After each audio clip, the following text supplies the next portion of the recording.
Welcome back, my friends. The news today is that U.S. ports start 100-day countdown clock to new strike, and automation is poised to be the deal-breaker. The U.S. ports strike suspension, with the International Longshoremen's Association Union and USMX ownership group reaching a deal on wage increases, still leaves the contentious issue of port automation to resolve by a January 15 deadline, exactly 103 days away. Logistics executives who breathed a sign of relief on Thursday night when the deal to reopen ports was announced say automation will be a major stumbling block and the roughly 100-day period may not be enough time to resolve the differences between labor and management. Many U.S. ports remain laggards on automation compared to the rest of the world, and the union has used aggressive rhetoric in discussing it, with Dennis Daggett, Executive Vice President of the ILA and ILA President Harold Daggett's son, calling automation a cancer. But, before we get into all of that, I would like to thank everyone who views my videos. If you would like to support the channel, please see the link to buy me a coffee in the video description below. And, please hit the like button and leave me a comment below. I would love to hear from you. Please subscribe and hit the bell icon so that you are notified of upcoming videos when they are released. The tentative agreement to suspend the International Longshoremen's Association strike may have consumers and businesses breathing a sigh of relief. Still, the deal is far from done, according to logistics experts. The union and port ownership reached agreement on a wage increase in a new master contract, but port automation remains a critical issue to hammer out in the tentative deal, and it is not going to be an easy part of negotiations. In a statement Friday, the ILA said it wants to tighten the language related to the use of automation at ports. Automation will continue to be an issue that will be worked out and is being worked out in this contract, the ILA stated. The ILA negotiated restrictions on automation and semi-automation in the last contract. The ILA just wants to tighten the language that no automation means no automation. With a little over 3 months to work out a final deal, logistics executives remain wary. It is good news the strike has ended, but shippers are not out of the woods just yet. It is only a tentative agreement and automation at ports will remain a major stumbling block, said Peter Sand, chief shipping analyst at supply chain intelligence firm Zenita. Now they have just 100 days to reach an agreement, otherwise we could see further strike action.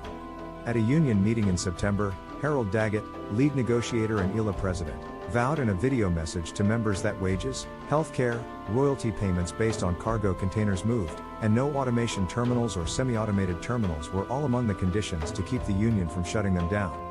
Daggett made good on his initial strike promise, and sources with knowledge of the tentative deal tell reporters the USMX raised its 50% wage increase offer to 61.5% over 6 years. At one point, the ILA was demanding an increase of as much as 77%. But automation is an area of negotiation that will be tougher given Daggett's no automation line in the sand. Dennis Daggett, Executive Vice President of the ILA and Harold Daggett's son, called automation a cancer in a recent video message to union members shared during the September meeting. We do not believe that robotics should take over a human being's job, especially a human being that's historically performed that job, so we're going to continue to fight that from now to the rest of our existence. It doesn't matter if they pay us $100 an hour, we will not have jobs in the future, he told union members. According to the Government Accountability Office, all 10 of the largest U.S. container ports are using some form of automation technology to process and handle cargo. The GAO reported at least one terminal at each port uses it to track and communicate information on container movements. ILA President Harold Daggett started his career on the docks before containerization, which fundamentally changed the global shipping and ports function, and he has fought hard against automation, semi-automation, and certain technologies. Daggett has voiced his opposition to cameras positioned at the ports and roads monitoring trucks. "I'm against this, big brother," Daggett said in the September video. "I'm against all that. A man can't even breathe without a camera looking at him. That's not right." He also called semi-automation a back avenue into automation. But he did say that when it comes to some technology, we get more work done with computers and we have doubled the cargo. It is for these reasons that Sand said no one can assume a deal will be done. A study conducted by Dr. Michael Nacht, professor of public policy at the University of California, Berkeley, and a former Assistant Secretary of Defense, and Larry Henry, founder of Container Track, concluded that higher output of automation at the 2 semi-automated terminals at the ports of Long Beach and Los Angeles, California actually increased jobs for the International Longshore and Warehouse Union.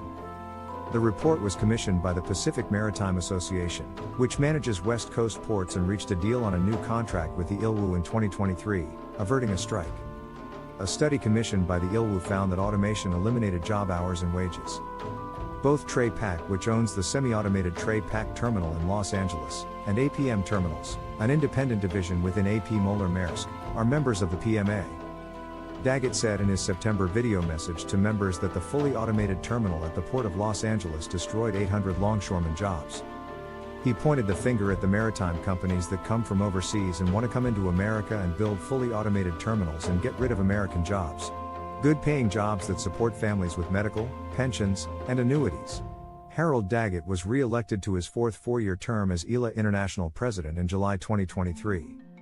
As International President, he serves as Chief Negotiator for the ILA USMX Master Contract negotiations. The U.S. ranks below many other countries around the world when it comes to port efficiency. No U.S. ports are in the top 10, according to the World Bank's Container Port Performance Index 2023. The top-ranked U.S. port is Philadelphia, which has an overall ranking of 50.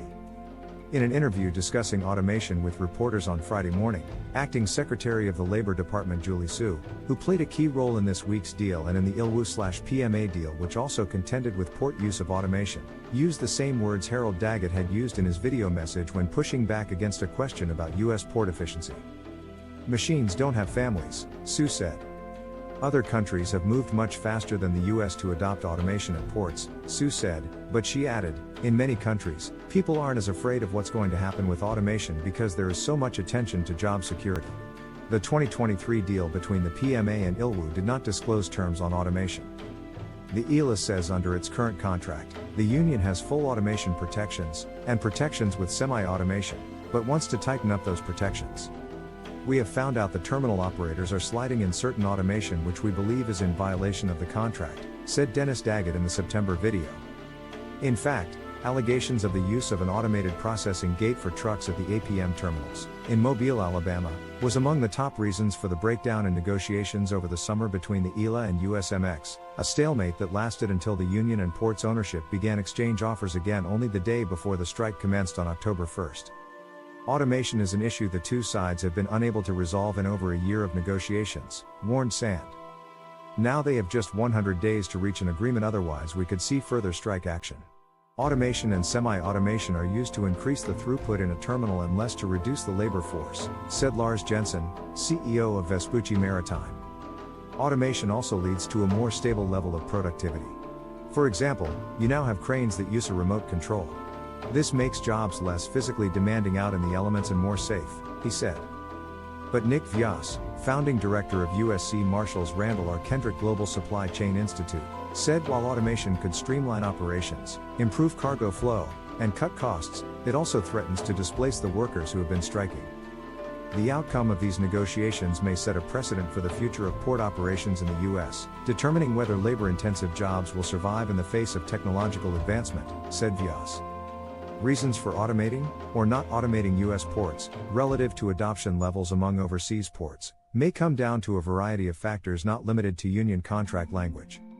According to GAO report, a terminal would need to surpass a minimum amount of cargo. One stakeholder estimated at least 2.5 to 3 million 20-foot equivalent units, TEU, to realize a potential return on what is a high initial cost of investment, and most U.S. container ports handle less than this amount of cargo.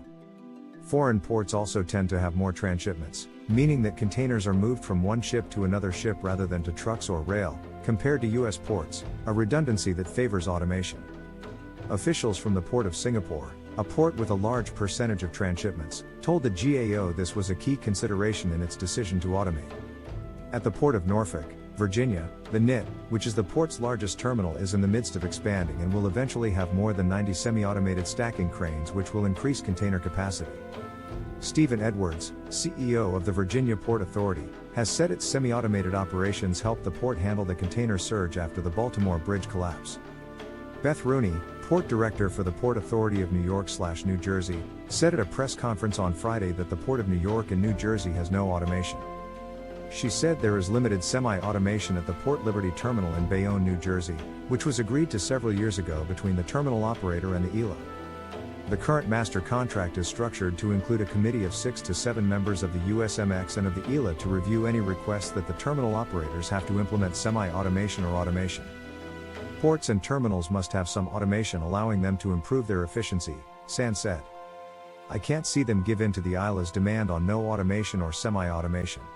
The automation portion of the contract is pivotal to Harold Daggett's goal in establishing an international union comprised of all dock workers around the world to contest automation. I've had it up to here, Daggett said in the September video, gesturing with his hand up to his forehead. The only way we can fight this is by having this alliance. We're going to show the companies we have the power, not you. We're going to fight it with that alliance. I'll shut them down. The tentative deal and suspended strike can only go so far, says Sand. Money was shown, but the hurdle of automation may bring around another strike in mid-January. The impact of automation at U.S. ports on jobs is a complex issue with multiple perspectives. On one hand, automation can lead to job displacement as machines and automated systems take over tasks traditionally performed by human workers. This concern is a significant reason why port workers' unions, such as the International Longshoremen's Association, have been resistant to increased automation. However, it's also important to consider that automation can create new types of jobs, particularly in the fields of technology and maintenance.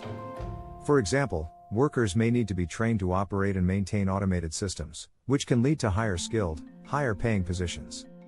Additionally, automation can improve efficiency and productivity at ports, potentially leading to economic growth and the creation of new job opportunities in related sectors. Ultimately, while automation does pose a risk to certain jobs, it also has the potential to transform the workforce and create new opportunities. The key is to manage this transition effectively, ensuring that workers are supported through retraining and upskilling programs. Here are some notable examples of automation at ports. Container Terminal Altenwerder in Hamburg, Germany. This port is one of the first to be almost entirely automated. It uses automated guided vehicles, AGVs, and automated stacking cranes to handle containers efficiently. Victoria International Container Terminal in Melbourne, Australia. This is Australia's first fully automated container terminal. It employs automated cranes and AGVs to manage container movements. Qingdao New Qianwan Container Terminal in China, known as the Ghost Ship Terminal, it was the first fully automated container terminal in Asia. It uses automated ship-to-shore cranes and AGVs. Tre Pac Terminal in Los Angeles, USA. This terminal uses semi-automated double trolley cranes and automated guided vehicles to load and unload containers.